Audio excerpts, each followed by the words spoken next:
Bienvenidos al módulo 2 del curso de especialista en telecomunicaciones. En este módulo estaremos viendo los temas relacionados con los modelos de comunicaciones, las computadoras, los sistemas operativos, el modelo cliente-servidor y la interconexión de los modelos de capas, como el modelo OSI. El módulo 2 se compone por 7 temas. Ya hemos estudiado a los modelos de comunicación. En este tema 2 estaremos estudiando a las computadoras y los inicios de las redes de datos. En el tema 3 estudiaremos los modelos de comunicaciones de datos para mainframe. En el tema 4 desarrollaremos algunos conceptos de sistemas operativos. En el tema 5 estudiaremos el modelo cliente-servidor. En el tema 6 veremos los diferentes componentes de los clientes y de los servidores. Y finalmente en el tema 7 nos concentraremos en la parte teórica de los modelos de interconexión por capas y en las funcionalidades básicas del modelo OSI, Open System Interconnection. La computadora es una máquina de procesamiento secuencial programable. La arquitectura típica de una computadora es la que ha definido von Neumann. La podemos ver en el gráfico. Consta de una unidad central de proceso, CPU, un conjunto de 3 buses, el bus de datos, el bus de direcciones y el bus de control, dispositivos de memoria y dispositivos de entrada-salida. Este conjunto de unidades es lo que se encuentra, en principio, en cualquier tipo de computadora.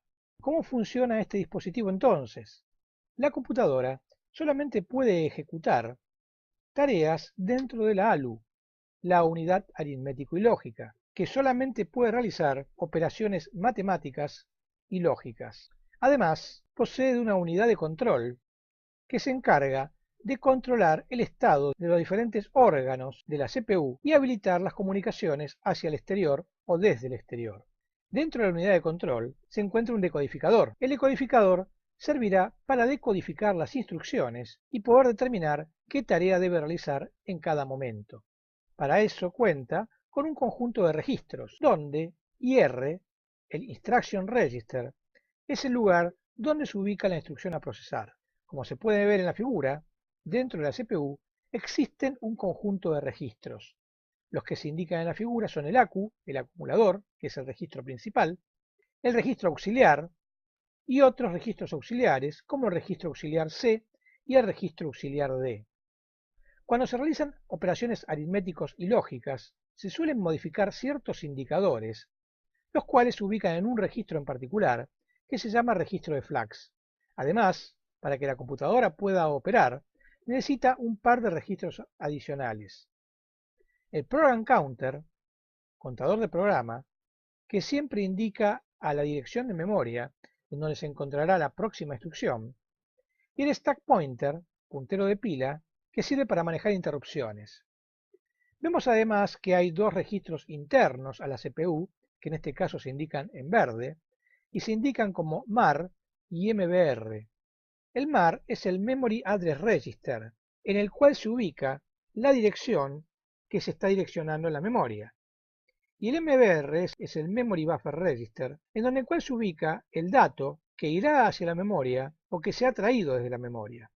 El transporte de datos entre la CPU y los dispositivos externos, donde se cuentan como dispositivos externos la memoria caché, la memoria volátil y la memoria permanente, y además dispositivos específicos de entrada-salida. Todo periférico que se conecte a la computadora debe entrar por un puerto de entrada-salida diferente en la computadora. Por ello, los puertos de entrada-salida también se conectan con el conjunto de los 3 buses. Pero, típicamente, para poder conectar un periférico con un puerto de entrada-salida de la computadora, se debe implementar algún tipo de interfase. Con lo cual, en el gráfico, se ilustra muy básicamente cómo se construye una interfase.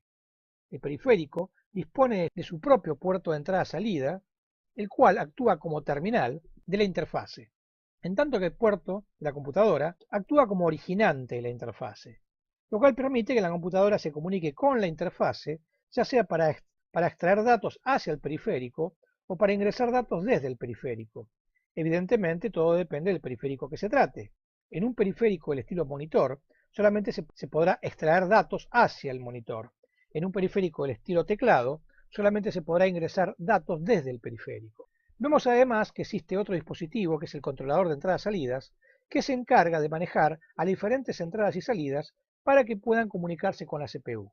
Típicamente, cuando se produce una entrada, la comunicación con la CPU se realiza por medio de alguna interrupción. ¿Cómo opera este dispositivo? Este dispositivo opera en forma secuencial, con lo cual haremos algunos supuestos para una explicación muy simple. Lo que vamos a hacer es introducir dos números en la CPU, sumarlos y almacenar el resultado en la memoria. ¿Cómo sería un programa de esta naturaleza? Evidentemente, lo primero que tenemos que hacer es mover un dato desde la memoria hacia la CPU, eso será una instrucción. Luego habrá que mover el segundo dato desde la memoria hacia la CPU, con lo cual habremos ingresado los dos operandos. Luego deberemos dar una instrucción de suma para que se produzca la suma. La suma se almacenará en el registro acumulador, pero no podemos dejar el resultado en el acumulador, ya que la siguiente operación que hagamos con el acumulador borrará al acumulador y actualizará el acumulador con el nuevo valor que se origine, con lo cual el valor de la suma que habíamos obtenido se perdería. Por ende, una vez que tenemos el resultado en el acumulador, hay que transferirlo nuevamente a memoria, a alguna posición de memoria, para poder salvaguardarlo. Muy bien, ¿cómo hacemos esto entonces? Veamos paso por paso. Cuando se inicia la computadora, el program counter se establece con el valor 0000. Esto está indicando una posición de memoria, la dirección de memoria 0000. Ese valor del program counter se coloca en el registro MAR. El registro MAR, entonces, activa en el bus de direcciones para que el bus de direcciones indique la dirección de memoria 0000. Con lo cual, en la memoria volátil, típicamente una memoria RAM, se está activando la celda que tiene como dirección 0000. Pero todavía no se está diciendo qué es lo que se va a hacer con esa celda. Con lo cual, la CPU debe enviar un comando por medio del bus de control para que se produzca la lectura de la memoria. Producir la lectura de la memoria quiere decir que el valor que está en la celda se copia sobre el bus de datos, se transporta por el bus de datos y se captura en el registro MBR de la CPU. Con lo cual ahora tendremos el primer código de instrucción en MBR. Evidentemente lo primero que tiene que venir desde la memoria es una instrucción, si no la computadora no sabría qué es lo que tiene que hacer. Con lo cual lo primero que llega es una instrucción. Con esa instrucción, que está alojada en el MBR, la debemos mover al registro IR, ya que ahí se guardan las instrucciones, y desde el registro IR se decodificará. Como es una instrucción de movimiento desde la memoria hacia la CPU, habrá que traer otro valor desde la CPU, lo que será el primer operando, por lo cual se procede a aumentar el valor del MAR en una unidad, para que ahora indique la posición de memoria 0001. Esa posición de memoria será leída nuevamente, pues la CPU volverá a enviar otro comando de lectura, y el contenido que está en la posición de memoria 0001 se volcará en el bus de datos, lo cual aparecerá en el MBR, borrando el valor anterior. Suponiendo que la instrucción es un movimiento hacia el acumulador, el valor que ha aparecido en el MBR será copiado en el acumulador, y con eso se terminará de ejecutar la primera instrucción. Al program counter ya se lo había incrementado al valor 0002, que es el valor de la próxima instrucción. Por lo cual se mueve ese valor al MAR, y ahora en el MAR tenemos el valor 0002, lo cual se coloca en el bus de direcciones y se apunta a la dirección de la memoria 0002. La CPU volverá a realizar una lectura, con lo cual en el bus de control se enviará un comando de lectura. Eso hará que el contenido de la celda de memoria 0002 se vuelque en el bus de datos y aparezca en el MBR. Este valor debe ser otra instrucción, con lo cual el MBR moverá ese valor al registro IR y se decodificará. También será otra instrucción de movimiento, pero para guardar en el registro auxiliar, con lo cual habrá que volver a aumentar el valor del MAR para poder buscar el siguiente valor de la memoria. Se incrementa el valor del MAR a la posición de memoria 0003, con lo cual en el bus de direcciones se está apuntando la celda de memoria 0003. Se da nuevamente un comando de lectura por el bus de control y el valor del operando 2 aparece ahora en el bus de datos y se guarda en la MBR. Como habíamos comentado que la instrucción es una instrucción en movimiento hacia el registro auxiliar, se moverá entonces ese valor, que es el segundo operando, al registro auxiliar. Con lo cual ahora, en este momento, tendremos en el acumulador al operando 1 y en el registro auxiliar al operando 2. Al program counter se lo habrá aumentado nuevamente y ahora estará indicando la posición en memoria 0004, que es la siguiente instrucción, por lo cual se mueve ese valor al MAR. Por lo cual el MAR ahora está apuntando la dirección de memoria 0004, la cual se vuelca al bus de direcciones y la CPU genera un comando de lectura por el bus de control para leer la próxima dirección de memoria. La posición en memoria 0004 se vuelca ahora en el bus de datos y aparece en el MBR. Debe ser otra instrucción, con lo cual se vuelve a mover el registro IR para poder ser decodificada. Esa instrucción es una instrucción de suma, ADD, por lo cual se sumará el valor del acumulador con el valor del registro auxiliar, y el resultado se almacenará en el acumulador. Hemos ejecutado una instrucción, no necesita otro operando, con lo cual con el propio código de instrucción ya es suficiente para ejecutar esa instrucción. Por ende, incrementamos el valor del program counter en una unidad a la posición 0005, la cual se coloca en el MAR, y estamos direccionando ahora a la dirección de memoria 0005, con lo cual ahora deberemos traer otra instrucción. Obviamente, como lo que estamos trayendo es un programa, la secuencia de instrucciones debe ser una secuencia lógica, con lo cual ahora traeremos una instrucción que permita mover el contenido del acumulador a alguna posición de memoria. Con lo cual vamos a traer una instrucción de move, de movimiento. Ese código de la instrucción move se mueve al bus de datos y se almacena en el MBR. Se lleva al registro IR y se decodifica interpretándose que es un movimiento, pero faltan datos, pues no se sabe a dónde en la memoria hay que hacer ese movimiento, por lo cual esa instrucción posee operandos y hay que ir a buscarlos.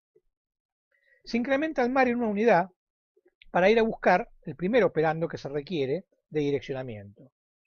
Se apunta ahora a la posición de memoria 0006, se trae el valor que está en 0006 por el bus de datos y se trae el MBR.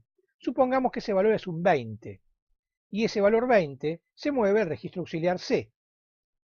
Pero con un 20 no nos alcanza para direccionar la memoria. Tenemos que traer dos cifras adicionales, con lo cual se vuelve a incrementar el valor del MAR a la dirección de memoria 0007, se trae el valor que estaba en la dirección de memoria 007, se coloca en el MBR y se almacena en el registro auxiliar D, con lo cual ahora en los registros auxiliares C y D tenemos el valor 2000, que está apuntando a la dirección de memoria 2000. Es un puntero, por lo cual ahora sí podemos ejecutar la instrucción de movimiento del acumulador hacia la memoria y lo haremos a la posición 2000. Pero para eso deberemos mover el contenido del registro auxiliar C y del registro auxiliar D al MAR, pues tendremos que direccionar a la dirección de memoria 2000, con lo cual ese 2000 se coloca en el MAR. Ahora se está apuntando por el bus de direcciones a la dirección de memoria 2000. Pero ahora la CPU no dará un comando de lectura, sino que dará un comando de escritura. Antes de dar el comando de escritura, se moverá el valor del resultado de la suma que está en el acumulador al registro MBR. Una vez que ese valor esté en el registro MBR, la CPU dará el comando de escritura y el valor que está en el MBR se volcará al bus de datos y se grabará en la posición memoria 2000, con lo cual hemos grabado el resultado de la suma. A continuación, habrá que recuperar el valor del program counter, que ahora estará en el valor 0008, y ese valor de 008, una vez que se lo mueva al MAR, indicará la dirección de la próxima instrucción que tendrá que leerse. El programa continuará con otra operación. Ya hemos realizado nuestra primera suma. Como puede verse, es un procedimiento completamente secuencial, de instrucción por instrucción, que mueven distintos valores entre las celdas de memoria y los registros de la CPU para poder hacer alguna operación en particular.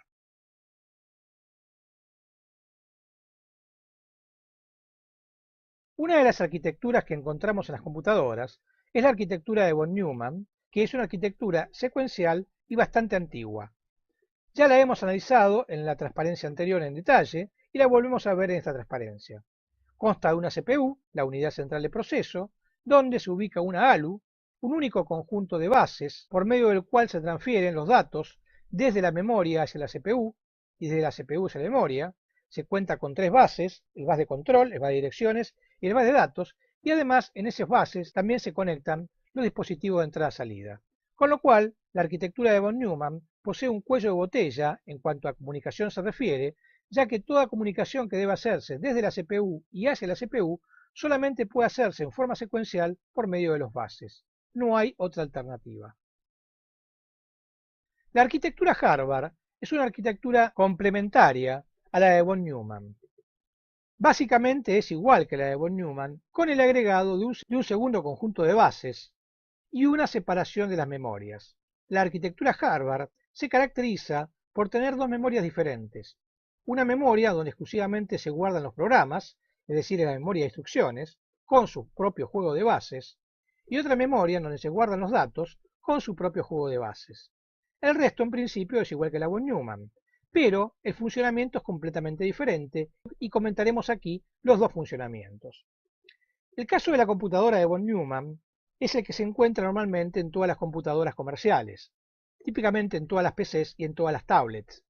Este tipo de comportamiento hace que los programas incluyan dentro del programa los propios datos. No es importante en este momento saber si los datos se incluyen dentro de la propia instrucción, como el ejemplo que detallamos una transparencia atrás, o se pueden direccionar por medio de tablas, que es lo más usual, sino que se guarda todo en un mismo espacio de memoria y desde allí se va recuperando tanto el programa como el dato, y el programa va controlando cómo los datos van ingresando o saliendo desde la CPU. Es un procesamiento simple, es un procesamiento rápido y es una forma de programar estandarizada y muy lógica a los programadores. Pero la arquitectura Harvard posee una habilidad que no la tiene la arquitectura de von Neumann. Este tipo de computadoras se utilizan las computadoras para procesamiento de señal y normalmente todos nosotros poseemos más de una computadora de procesamiento de señal en nuestros hogares. ¿Dónde se utilizan estas computadoras? Dentro de un módem de ADSL, dentro de un cable módem, dentro de un televisor digital. Es decir, todo aquel dispositivo que maneja señales analógicas o digitales, pero particularmente digitales, como es un módem ADSL, como es un cable módem, como es un televisor digital, y como hay otra cantidad de dispositivos, no solamente en el hogar, que requieren un procesamiento rápido y en tiempo real de un conjunto permanente de datos que va llegando. Ese conjunto de datos permanentes son los diferentes elementos de imagen de la señal de televisión, son los diferentes datos que van llegando al módem, de los diferentes bits que van llegando desde Internet o desde la red que corresponda, etcétera, etcétera. Es decir, las computadoras que hacen procesamiento de señal básicamente operan con un único programa, es el único programa de decodificación de esa señal, que normalmente suele ser un programa muy complejo en cuanto a algorítmica, pues típicamente incluye la transformada rápida de Fourier, Fast Fourier Transformation, FFT, para poder decodificar los complejos códigos que hoy en día se incluyen en las señales digitales. Esos bits que van llegando rápidamente se colocan en memorias de datos muy rápida por medio de buses de intercambio con la CPU muy rápidos que permiten ir procesándolos en el tiempo que van llegando. Por otro lado, como el programa se va ejecutando a una velocidad menor, puede tener un conjunto de buses de menor velocidad con una memoria más lenta para el programa que va avanzando instrucción por instrucción en la medida que se deban hacer los distintos pasos algorítmicos con los bits que van llegando desde el flujo de datos de entrada o de salida en función de lo que estemos haciendo con esa computadora de procesamiento de señal. Esta transparencia incluye un modelo conceptual de las redes de datos. ¿Por qué es conceptual? Porque se han incluido tanto los modelos antiguos como los modelos nuevos de redes para la implementación de redes corporativas en las empresas. Estamos viendo, en lo que se interpreta como locación 1, una estructura de estilo mainframe, en donde existe un mainframe denominado host que se interconecta por medio de un FET, From End Processor, con algún dispositivo de salida hacia la red. Eso típicamente se hace por el módem o DSU que se conecta por medio de una línea punto a punto con la WAN o con ese multiplexor que se muestra en amarillo y que por medio de una línea punto a punto se conecta con la locación 3, con otro multiplexor en la locación 3, para ir conectando las distintas terminales bogas, en principio, contra el host. Este modelo, obviamente, era un modelo de la década de 1960. y las empresas pueden seguir teniéndolo en tanto y en cuanto mantengan mainframes funcionando en sus instalaciones. También vemos que con posterioridad el FEP puede conectarse a una LAN, con lo cual desde 1980 existe una conectividad de los mainframes con las interfaces típicas de LAN que se encuentran en las empresas. Por otro lado, en la locación 2 vemos una estructura más nueva de interconexión en empresa, donde contamos con diferentes redes LAN, podría ser una red LAN en anillo y otra red LAN en bus, como se intenta mostrar en el gráfico, y la estamos interconectando por medio de un IWU, un Internet Working Unit. La Internet Working Unit es necesaria en este caso, pues el control se está haciendo desde el mainframe, con lo cual debemos traducir la operatoria de la LAN con la operatoria típica del mainframe. No sería el caso, cosa que no se está mostrando explícitamente de esta transparencia, si dentro de las redes LAN, además de estaciones clientes, mostráramos estaciones servidoras, de la cual solamente hay uno. En ese caso, y dentro de esa isla de comunicación que sería la locación 2, nos comunicaríamos con el modelo cliente-servidor de las computadoras terminales contra él o los servidores que existan en la red corporativa de la empresa. Hoy en día una empresa puede operar exclusivamente bajo el modelo cliente-servidor y redes LAN o tener una estructura híbrida donde se incluyan mainframe. Sin embargo, el modelo cliente-servidor también permite que un mainframe actúe como un servidor, un gran servidor, pero un servidor al fin, con lo cual se podría acotar el ambiente del mainframe a algo muy específico y tener una conectividad por medio del FEP como si fuera un servidor más y verse dentro de la red corporativa de la empresa como un servidor más dentro del conjunto y por otra parte seguir operando la programación mainframe internamente algún aplicativo que se haga de terminales dedicadas. Ambos esquemas pueden coexistir en una red corporativa en función de las necesidades de una empresa en particular. Complementando la transparencia anterior, consideremos ahora los tipos de comunicaciones que pueden darse entre entidades. En principio, desde la época de los mainframes, el estilo de comunicación entre entidades era el estilo master-slave, ya que el mainframe actuaba como máster y controlador absoluto de lo que pasaba en una red y entre los procesos, y las terminales bobas, en principio, eran esclavas del máster. Con lo cual, cuando las computadoras de estilo mainframe pasaron a ofrecer el procesamiento multiusuario, iban habilitando a un esclavo por vez para ir haciendo algún tipo de proceso que típicamente sería de una terminal con un pequeño monitor en el cual se podía hacer algún tipo de llenado de formulario o requerimiento de algún formulario o algún tipo de procesamiento similar con formularios. Evidentemente la transferencia de información en un formulario es muy baja. Estamos hablando de lo que puede tipear un tipista como máxima velocidad y si se consideraba la capacidad máxima de una pantalla que estaba definida en 25 filas de 80 columnas, es decir, un total de 2000 bits para esa época, se podía administrar en menos de un minuto, lo cual era adecuado para la velocidad de tipeado de un tipista. En el caso de un formulario que solo contuviera 10 o 20 campos, se podía procesar la información en un tiempo tan pequeño, de fracciones de segundo, que permitía tener varios terminales operando simultáneamente, cada uno con su propio formulario y con su propio operador, y evacuando diferentes tareas de distintos clientes o transacciones que se hicieran en la empresa. Este mundo de maestro y esclavo operaba perfectamente en tanto y en cuanto programas que corrían en el máster no sobrecargaran al máster y comenzase a demorarse en la atención de esclavos. Obviamente, como eran esclavos, es decir, proceso remoto del propio mainframe, la pantalla se quedaría congelada hasta que el mainframe podría seguir operando. Nadie en principio se enteraría de que un cliente estaba esperando 1 o 2 minutos para que su reserva, por ejemplo, fuera completada, ya que todo dependía de cuán rápido o lento era el mainframe y de cuántos procesos estaba ejecutando en ese momento el mainframe para volver a asignarle un tiempo a ese terminal en particular. Obviamente, la operación master-slave, si bien existen comunicaciones, no es típica de la actualidad y es solamente uno de los modelos a tener en cuenta como modelo de comunicaciones entre entidades. Vemos en la transparencia dos modelos adicionales de comunicación entre entidades.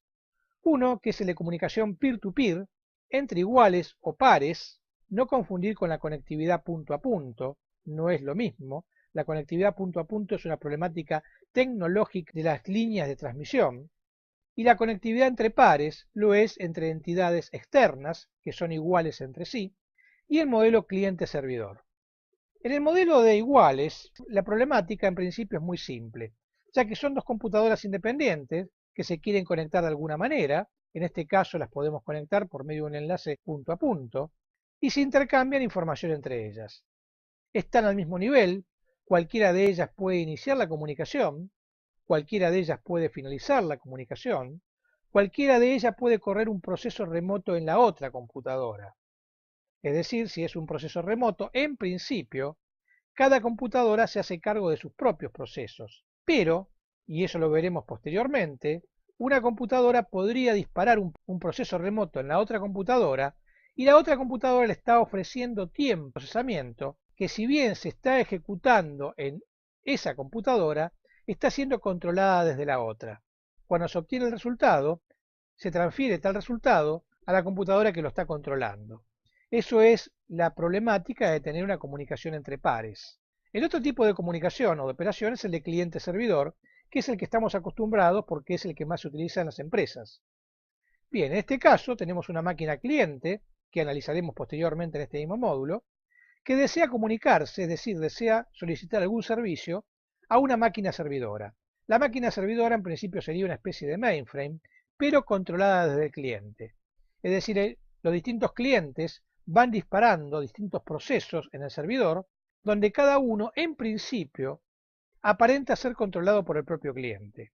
Lo que ocurre es que el servidor está programado de forma tal de que cuando recibe un requerimiento de un cliente, dispara un proceso interno que trata de satisfacer lo que ese cliente ha solicitado. Se realiza el procesamiento, se obtiene el resultado y tan pronto como se tenga el resultado, se lo comunica al cliente, ya que el cliente en principio está esperando por ese resultado. En el ambiente cliente-servidor es muy simple controlar las demoras, ya que un servidor está recibiendo permanentemente todos los requerimientos de los diferentes clientes que están llegando a él, con lo cual el procesador del servidor sabe con exactitud cuánto tiempo de proceso está consumiendo, cuánta memoria está consumiendo y cuánto ancho de banda requiere. Con lo cual, con un simple programa de monitoreo de gestión, se puede saber exactamente la carga que posee el servidor y si está quedando chico en alguno de esos ítems. Es decir, si el procesador es muy pequeño y hay que cambiar el procesador por uno de mayor potencia, o poner un segundo servidor en paralelo, si se está quedando con poca memoria y hay que ampliar la cantidad de memoria, o si el ancho de banda que tiene desde la red es muy pequeño y hay que incrementarle el ancho de banda. Si se sigue estrictamente la operatoria de cliente-servidor, nunca el servidor debe quedar chico, con lo cual se debe ir ampliando en la medida en que la demanda de los clientes vaya aumentando o en que haya cada vez más clientes. De esa manera se tiene perfectamente controlado la potencia necesaria en el servidor y la calidad de servicio que se le ofrece a cada uno de los clientes. Queda todavía por considerar el por qué en las empresas se utiliza el modelo cliente-servidor y no el modelo entre pares. Y la respuesta es muy simple. Las empresas son ambientes de control, es decir, una empresa debe poseer una estructura jerárquica, pues de lo contrario, la empresa no sabría dónde está.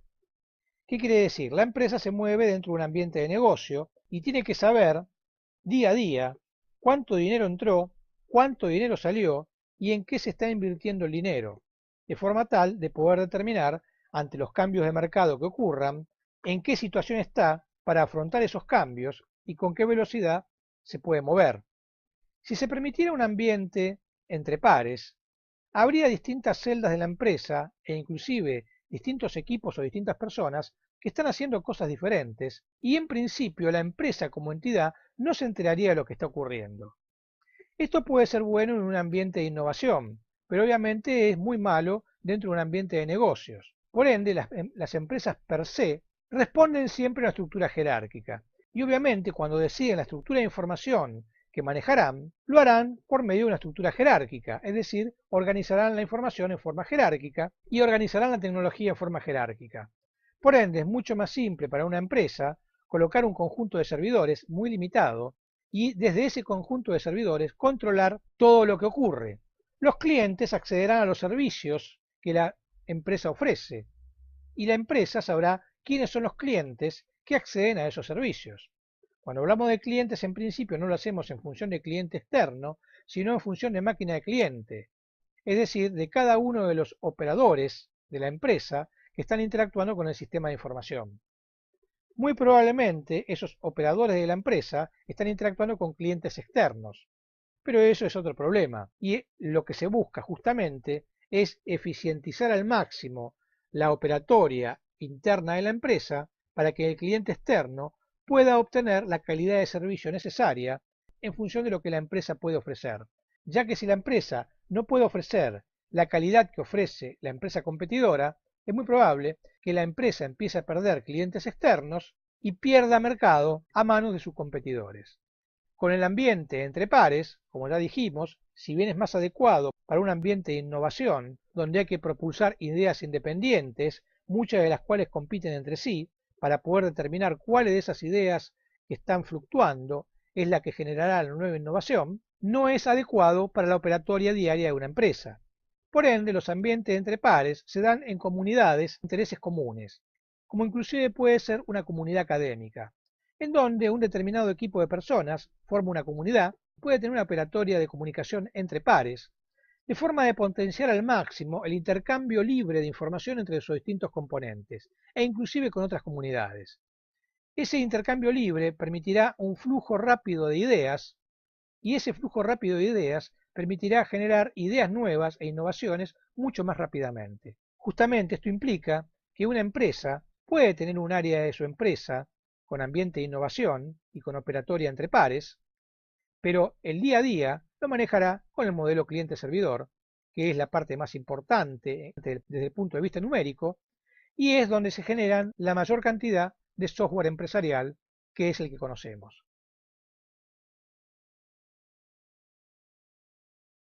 En el módulo 2, no en este tema, analizaremos el modelo OSI. El modelo OSI es un modelo de niveles, un modelo de capas, por lo cual es hora de que empecemos a considerar la problemática de los niveles en las computadoras. Y eso es lo que justamente tenemos representado en esta transparencia.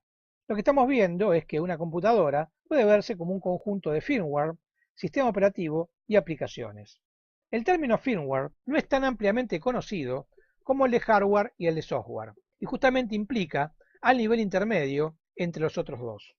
El hardware, que es un término inglés, está haciendo referencia a la parte de equipamiento, es decir, a la parte física, la parte dura, la parte que es palpable. El software, por otra parte, está haciendo referencia al logicial, tal como se denomina en francés, es decir, a la parte de programación, que no es tangible y que típicamente reside en algún dispositivo de almacenamiento electrónico, como puede ser una memoria RAM, como puede ser un disco magnético o como puede ser un disco óptico. Se debe tener presente que las computadoras comenzaron siendo computadoras de papel. El almacenamiento se hacía en papel, primero con cintas perforadas y luego con tarjetas perforadas. No siempre el almacenamiento fue electrónico. Recién cuando se pudieron hacer los primeros núcleos de ferrita para almacenamiento magnético, se empezaron a hacer los primeros dispositivos de almacenamiento electrónico, primero magnéticos y luego electrónicos, para almacenar la información en forma electrónica y no en forma de papel, como se hacía en las primeras épocas de la computación. Volviendo a nuestro problema entonces, nos queda la problemática del firmware. Y el firmware es un software cableado. El software cableado lo puede ser de dos maneras. Puede ser un conjunto de compuertas lógicas, es decir, utilizar lógica combinacional o lógica secuencial, pero en forma electrónica, o bien puede ser una memoria del tipo ROM no borrable, en el cual se ha colocado algún tipo de programa de muy bajo nivel que típicamente realiza operaciones básicas del equipamiento, que no debieran ser modificadas y que solo son modificadas muy de tanto en tanto. Ese es justamente lo que se considera como firmware y suele no cambiarse, y es lo que permite que el equipamiento sea inteligente. Es decir, típicamente cuando nosotros encendemos una computadora, se dispara un firmware que se llama BIOS, Basic Input Output System, y eso permite hacerle saber a la computadora que la computadora posee un teclado, posee un mouse y posee una pantalla. Todo eso es posible porque ese programa firmware que existe dentro de la computadora permite descubrir y configurar a todos esos dispositivos y permite que la computadora empiece a arrancar y pueda correr lo que sigue a continuación, lo que aquí se ve en morado, que es el sistema operativo. El sistema operativo es aquel programa de base que administra los recursos de las computadoras. Es decir, una computadora no podría operar si no dispone de un sistema operativo. Y las computadoras no tenían sistema operativo en su origen, ya que en su origen se cargaba de algún programa por vez, se corría ese programa, y cuando ese programa terminaba, si es que terminaba, el operador lo descargaba y cargaba otro. El hecho de que una computadora pueda correr varios programas, ya sea en forma sucesiva o en forma simultánea, lo es porque hay un sistema operativo que se encarga de gestionar todos los recursos posibles de la computadora. Cuando hablamos de los recursos posibles hablamos tanto del hardware como de distintos recursos software que debe poseer la computadora para administrar distintas funciones internas de ese dispositivo. Finalmente, existe otro nivel de programación que son las aplicaciones, y las aplicaciones se construyen para que corran en un determinado sistema operativo. Es muy común para nosotros considerar los programas de Microsoft, del paquete Office, el Word, el Excel, el PowerPoint, los cuales solamente corren en un sistema operativo de Microsoft. Si yo quisiera correr el paquete Office en otro dispositivo que no tuviera un sistema operativo Microsoft, en principio no podría hacerlo. De hecho, existe un Office para Apple, pero justamente es un Office para Apple, que se hizo para otro sistema operativo. Y justamente si yo quisiera correr el sistema Office en otro sistema operativo, un Android por ejemplo, Microsoft debería preparar al Office para que corriera en ese sistema operativo. Es decir que los programas que nosotros hacemos correr en una computadora lo hacen a partir de un sistema operativo que corre en esa computadora. Un problema que tenemos en las computadoras es que las computadoras solamente pueden correr un sistema operativo por vez, con lo cual una computadora no puede correr más de un sistema operativo, lo cual fue contemplado desde la década de 1960 y fue resuelto masivamente a partir del año 2000 con los dispositivos de virtualización. Veremos virtualización muy adelante de este curso, prácticamente cuando ya lo estemos finalizando. Como puede verse entonces, debemos realizar distintos niveles de abstracción, y cada nivel de abstracción, en principio, es un nivel autónomo. El nivel de procesador es un nivel en sí, es un nivel electrónico. El nivel de firmware es un nivel en sí, es un nivel electrónico de memoria. El nivel de sistema operativo es un nivel en sí, es un nivel de software. El nivel de aplicaciones es un nivel en sí, es un nivel de software. Poco a poco vamos construyendo dentro de las computadoras diferentes niveles de abstracción que resuelven distintos problemas. Cuando yo genero una aplicación, me desentiendo del sistema operativo y simplemente utilizo funciones que me ofrece el sistema operativo. El sistema operativo se desentiende de la problemática del hardware y simplemente utiliza funciones que le ofrece el firmware. Y es el firmware el que hace la traducción entre lo que requiere el hardware y los programas que se deben desarrollar para cumplir con esos requisitos. Pasaremos ahora a considerar la comunicación entre computadoras tal como se la vio en la década de 1960, es decir, con el concepto real de qué es una comunicación entre computadoras. ¿Por qué? Justamente porque en esa época debió resolverse el problema, y la resolución de ese problema, si bien en ese momento se hizo por medio de enlaces punto a punto, llevó a la abstracción necesaria considerando todos los elementos indispensables y los niveles de abstracción requeridos para resolver la problemática. Vemos entonces que tenemos dos computadoras diferentes, cada una con su propio nivel de abstracción. La computadora A con su firmware, sistema operativo y aplicaciones, y la computadora B con su firmware, sistema operativo y aplicaciones. Cada una de estas computadoras y cada una de esas aplicaciones son exclusivas de cada computadora, no se pueden comunicar entre sí, lo cual requiere que nosotros instalemos primero un cable para conectar computadoras. Pero a menos que nosotros queramos hacer un programa de comunicación y que hagamos que una aplicación me deje en alguna tabla los datos que debo comunicar y luego yo los comunique con ese programa a la otra computadora y los deje en otra tabla y luego tenga que venir a leer esa tabla para ver qué es lo que me han dejado, debiéramos resolver la problemática de otra manera. Con lo cual, además del cable que comunica las dos computadoras, debemos generar un sistema operativo de red. De la misma manera que teníamos un sistema operativo de la computadora, requeriremos de un sistema operativo de red. Y ese sistema operativo de red va a tener que definir recursos de red, recursos que comparten entre computadoras y espacio de red que hacen referencia a servicios comunes que se dispongan en esa red, como por ejemplo podría ser una impresora compartida o, al día de hoy, una computadora que actúa como servidor. Y obviamente también vamos a requerir aplicaciones de red. Esas aplicaciones de red son las aplicaciones que nos permiten comunicarnos entre computadoras. Hoy en día nos quedaría muy claro considerar que son las aplicaciones de red si consideramos el modelo de capas TCP/IP.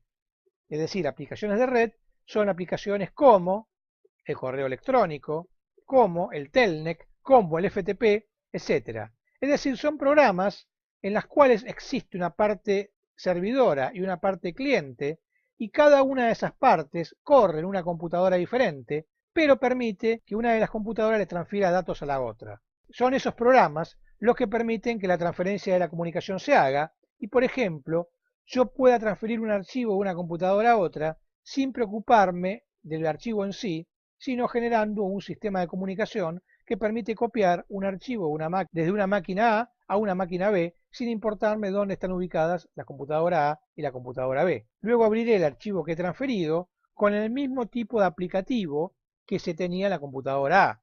Por ejemplo, al día de hoy, si yo tengo un archivo PDF en la computadora A y transfiero ese archivo PDF a la computadora B, requeriré en la computadora B que la computadora B tenga el aplicativo que pueda leer los archivos PDF.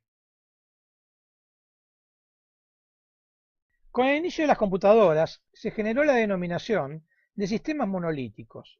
Y la idea de sistemas monolíticos justamente es la del mainframe, la del único procesador que hace todo.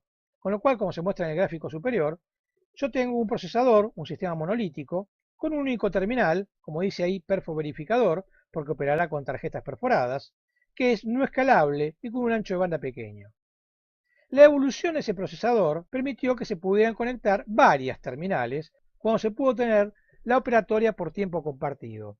Justamente cuando se hizo eso ya estamos hablando de terminales electrónicas y estamos hablando de distintas instancias de programas que corren en el procesador, cada una para su propia terminal. Debe recordarse que el término instancias, que es más del enfoque orientado a objetos, no existía en esa época, pero es la idea de tener una copia para cada una de las terminales que se esté ejecutando en ese momento. Pero esto hace que si bien nosotros en el gráfico estamos teniendo 12 terminales, todas operando en forma simultánea, lo están haciendo con un único procesador y de ahí el término de sistema monolítico. La evolución de los sistemas de computadoras pasaron luego desde el sistema monolítico a los sistemas centralizados y finalmente a los sistemas distribuidos y de multiproceso. En el gráfico estamos viendo justamente eso. Con un sistema monolítico se empieza primero a generar el conjunto de red de enlaces punto a punto que va comunicando al único procesador del sistema con los diferentes terminales que se van conectando. En principio, terminales boas sin inteligencia, pero luego pueden ser incorporados sistemas de pequeñas computadoras que reportan al sistema centralizado como sistema principal de procesamiento. Cuando aparecen los sistemas distribuidos, se requiere entonces la generación de una red de datos que permita interconectar a sistemas equivalentes entre sí. En el gráfico se ve que hay 4 sistemas interconectándose por medio de diferentes tipos de procesadores. Se genera entonces una nueva nomenclatura para este tipo de sistemas en donde los procesadores pasan a denominarse Data Terminal Equipment, DTE, y los elementos que permiten interconectarlos entre sí pasan a denominarse Data Communication Equipment, DCE. Evidentemente, entre ellos hay que instalar la red de datos. Los sistemas suelen ser de sistema multiproceso o distribuido homogéneo, es decir, donde todos los sistemas son del mismo tipo o comparten un sistema operativo único. La evolución en la comunicación de los sistemas distribuidos va cambiando justamente del sistema multiproceso distribuido homogéneo al sistema cooperativo o distribuido heterogéneo. Se ve en el gráfico superior que lo que se empieza a generar en los sistemas distribuidos es un sistema operativo único rodeado de una red de datos que permite interconectar a los diferentes procesadores de ese sistema distribuido. Pero, básicamente, todos se conectan bajo un mismo sistema operativo. En cambio, cuando nosotros queremos conectar sistemas heterogéneos, es muy probable que posean diferentes sistemas operativos, por lo cual no deberíamos construir un sistema operativo único, sino darle la posibilidad que cada uno de los procesadores tuviera su propio sistema operativo si así lo quisiera. Eso implica que habrá que generar un sistema operativo de red que permita la interconexión de todos. Y eso es justamente lo que ocurre en un sistema distribuido heterogéneo, donde la red de datos queda inmersa dentro de un sistema operativo de red que genera el control de las comunicaciones entre los diferentes procesadores y además establece, si es necesario, un conjunto de recursos de red disponibles para los diferentes sistemas que se interconecten por medio de ese sistema operativo de red. Lo que veremos a continuación es la evolución de los sistemas de comunicaciones para la interconexión entre computadoras. Estamos viendo los primeros sistemas donde lo que se utiliza son sistemas punto a punto, en principio con enlace de estilo telefónico. Por ello, en el gráfico superior se habla de un enlace por circuitos, es decir, es un circuito telefónico. Y por ende tenemos la comunicación en principio de dos computadoras, un mainframe A con un mainframe B, para hacerlo muy genérico, donde se establece lo que habíamos comentado en la transparencia anterior de los dispositivos DCE, Data Communication Equipment, que básicamente contienen un módem para poder realizar la transmisión de datos por medio del cable telefónico y algún otro dispositivo que requieran los mainframes para la comunicación. La comunicación es muy simple en principio, se utiliza un módem básico y un enlace telefónico que en sus primeros momentos podría tener una velocidad tan baja como la de 300 bits por segundo. Y esa evolución fue aumentando la velocidad posible de transmisión en el canal hasta alcanzar los 9600 bits por segundo. En el gráfico inferior se ve un esquema similar, pero operado con una red de paquetes. Las redes de paquetes se empezaron a ensayar en los últimos años de la década del 60 y se empezaron a desarrollar en los primeros años de la década de 1970, con lo cual se ve que el modelo es el mismo, solamente que el enlace se hace por paquetes. El enlace por paquetes es un enlace virtual que se basa en la multiplexación de paquetes y que estudiaremos posteriormente. Vemos que el resto del modelo es igual, tenemos las dos computadoras que se quieren interconectar y desde el punto de vista físico también requerimos del módem para poder hacer la interconexión entre los dos dispositivos DCE. La diferencia es que en lugar de existir un único enlace, como era el caso del gráfico superior, en un enlace por paquetes puede haber muchos enlaces virtuales simultáneos, ya sea entre las dos computadoras que se muestran en este gráfico, el mainframe A contra el mainframe B, o participando otras computadoras que aquí no se muestran. Las ventajas de las redes por paquetes las mencionaremos posteriormente. La evolución de las redes de comunicaciones se fue adaptando a las necesidades de la comunicación entre computadoras. Por ello, desde el punto de vista de las computadoras, las comunicaciones quedan igual, pero lo que se va adaptando es la red de interconexión que permite utilizar ya sea enlaces punto a punto, pero muy particularmente la generación de una red de datos, que es lo que básicamente estamos mostrando en esta transparencia. Lo que se grafica en esta transparencia es justamente la aparición de las redes de paquetes. Redes de paquetes que estudiaremos posteriormente y que sucesivamente en el tiempo han sido la red de datos X25, la red de datos Friend Relay y la red de datos ATM. Todo ello se fue montando dentro de los sistemas de transmisión que existían en ese momento. Los sistemas de transmisión que existían en ese momento eran sistemas de transmisión orientados a canales telefónicos con multiplexación PDH, Plesiocronous Digital Hierarchy, jerarquía digital plesiócrona, de diferentes velocidades, comenzando con velocidades de 2 megabits por segundo en la mayoría de los países del mundo y de 1,5 megabits por segundo en el caso de Estados Unidos, Canadá y otros países, y aumentando hasta velocidades de 550 megabits por segundo. Los estudiaremos posteriormente cuando veamos el apartado de transmisión. Esos sistemas se llaman sistemas multiplexados y tienen las denominaciones de sistema E1 para la trama de 2 megabits por segundo y de sistema T1 para la trama de 1,5 megabits por segundo. En la actualidad ya esos sistemas han prácticamente desaparecido, con excepción de algún uso muy limitado en alguna red de acceso de baja velocidad que aún requiera un sistema E1 o T1. Como tercera generación de interconexión de datos, lo que podemos considerar es justamente la aparición de Internet. Internet es el anillo exterior que se ve en rojo en el gráfico. Los otros anillos permanecen, pero tenemos una importante modificación del anillo interior de transmisión que migra de la multiplexación de PDH a la multiplexación de SDH. La multiplexación de SDH es la que se utiliza aún en la actualidad y es la Synchronous Digital Hierarchy, la jerarquía digital sincrónica, en donde se inician los sistemas con sistemas de transmisión de 150 megabits por segundo y esos sistemas pueden ir subiendo en velocidad hasta los 40 gigabits por segundo o inclusive 160 gigabits por segundo y 540 gigabits por segundo. Esos sistemas se construyen sobre fibras ópticas y conforman la red backbone de las empresas de telecomunicaciones para poder conectar entre sí a las diferentes ciudades de los diferentes territorios. Como un anillo exterior a esa red de transmisión, puede existir o no en esta época una red de datos que facilite la transferencia de datos. Se muestra en el gráfico que esa red podría ser X25 Friend Relay o ATM, pues en la época en que esta tercera generación apareció, aún existían las redes X25 y Friend Relay, pero en la actualidad ya las redes X25 y Friend Relay han desaparecido, con lo cual ese anillo exterior actualmente solo podría ser construido por medio de redes ATM o MPLS. Esas redes las estudiaremos posteriormente. Y obviamente el anillo exterior, que en principio en la tercera generación era muy débil, lo conforma la transferencia de datagramas entre los enrutadores de Internet. Lo que podemos entender como cuarta generación de modelo de transferencia de datos lo conforma el dibujo que se ve en la figura. En este caso, se incorpora al anillo de transferencia un anillo virtual de transporte de paquetes. Esta cuarta generación está presente desde finales de la década de 1990 y aún se mantiene en la actualidad. Lo que han cambiado son algunas tecnologías, pero aún no ha cambiado el concepto en sí de red. Algunos de estos anillos que se muestran en el gráfico pueden no utilizarse y eso lo comentaremos a continuación.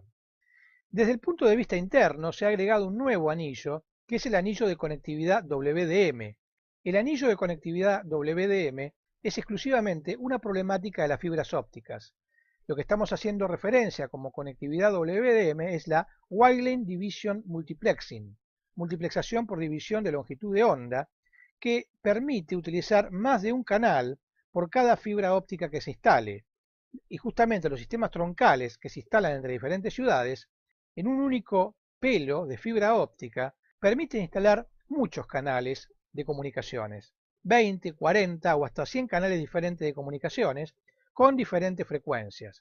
Por supuesto, un cable de fibra óptica puede tener muchos pelos, con lo cual podemos tener una conectividad punto a punto entre diferentes ciudades utilizando un canal de uno de los pelos y justamente generar esa conectividad WDM. Por arriba de esa conectividad WDM podemos generar una conectividad con SDH o con Ethernet. Es decir, hoy en día la Metro Ethernet o la Ethernet de transmisión permite reemplazar en algunos casos la conectividad que se logra por medio de los sistemas de transmisión SDH. La problemática es que Ethernet es más flexible, pero no suele tener los mecanismos de seguridad que posee SDH, por lo cual en las conexiones a larga distancia entre ciudades se prefieren los mecanismos de transmisión SDH y para la conectividad dentro de una ciudad se prefieren los mecanismos de conectividad Metro Ethernet, que son más flexibles en la asignación de velocidades y más simples en cuanto a los mecanismos de gestión que tienen incorporados. Actualmente el anillo que se nota en verde como anillo de red de datos se puede realizar por medio de ATM o por medio de MPLS. Este anillo, de alguna manera en la actualidad, puede no estar presente y eso ocurre cuando las empresas deciden utilizar directamente Ethernet. El utilizar el protocolo Ethernet como mecanismo de comunicación en la MAN o en la WAN hace que sea innecesario el uso de ATM.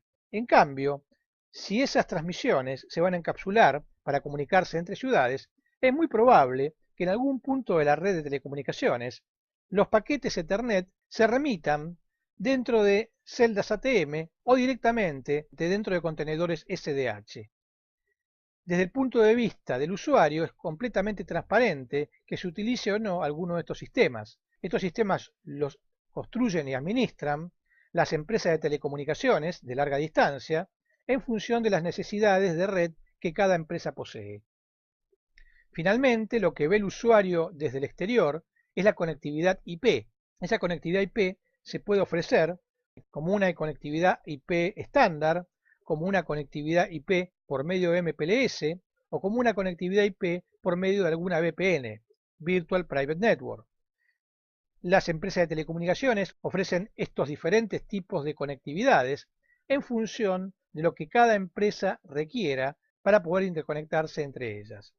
Desde el punto de vista del usuario, que son las redes que se ven en el exterior, podemos tener diferentes tipos de redes, como se muestran, una red local virtual, una red pública, redes metropolitanas, redes metropolitanas multimedia, redes netamente privadas o redes locales más pequeñas. Ya estamos acostumbrados, desde el año 2000 en adelante, a que la conectividad usual que tenemos entre redes se realiza por medio del protocolo IP, ingresando a la red por medio de nodos ISP, que son los que se muestran en el gráfico, y estableciéndose las rutas entre diferentes nodos a nivel de lo que sería el anillo en rojo, por medio de enrutadores IP. Sin embargo, las rutas de larga distancia no se hacen directamente entre los enrutadores IP, sino que suelen participar otros nodos de conmutación en función del tipo de tecnología y de los anillos interiores que participen en esa conectividad. En el tema 2 se han visto 8 conceptos. Comenzamos con la arquitectura de computadoras, luego revisamos el concepto de red de datos, pasamos luego a las comunicaciones entre entidades, luego estudiamos los niveles de abstracción en computación, analizamos el concepto de la comunicación, la red y el sistema operativo de red, estudiamos los sistemas monolíticos y luego los sistemas distribuidos. Y finalmente completamos el estudio con la evolución de los sistemas de comunicaciones para datos. Para mayor consulta, se ruega remitir un email a la dirección que se indica en la transparencia.